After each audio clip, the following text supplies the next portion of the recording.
আমার এখন থেকে অন্তত 2-3 বছর আগের একটা আলোচনা দেখবেন জামাত ইসলামের গঠনতন্ত্র নিয়ে, এবং সেই আলোচনা জামাতের টপ টু বটম প্রায় সকলে দেখেছেন, এবং এটা নিয়ে তাদের মতামত আমাকে বিভিন্ন সময় জানিয়েছেন, আমির জামাত সহ। তো আমি ব্যক্তিগতভাবে এই নীতিতে বিশ্বাস করি, যেটা ইমাম মালিক রহমতুল্লাহ আলাইহি আল্লাহ রাসূলের রওজার সামনে দাঁড়িয়ে বলেছিলেন, কুল্লুন ইউখাযু মিন কাওলিহি ওয়া ইউতরাক ইল্লা সাহিবা হাযাল কবর, ইয়ানি আন-নবী সাল্লাল্লাহু আলাইহি ওয়াসাল্লাম। প্রতিটা ব্যক্তি এমন যার কিছু আদর্শ গ্রহণযোগ্য, কিছু আদর্শ বর্জনীয়, কিছু বিষয় গ্রহণীয়, কিছু বিষয় বর্জনীয়, শুধুমাত্র এই কবরে যিনি আছেন অর্থাৎ রাসূলুল্লাহ সাল্লাল্লাহু আলাইহি ওয়াসাল্লাম ব্যতীত।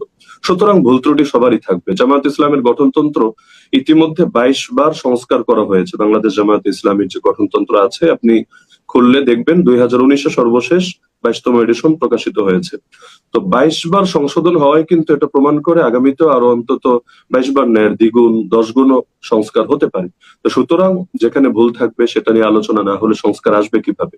তো আমি যেই পয়েন্টে ইতিপূর্বে আলোচনা করেছি, আলহামদুলিল্লাহ সবগুলোতেই মহব্বতের জায়গা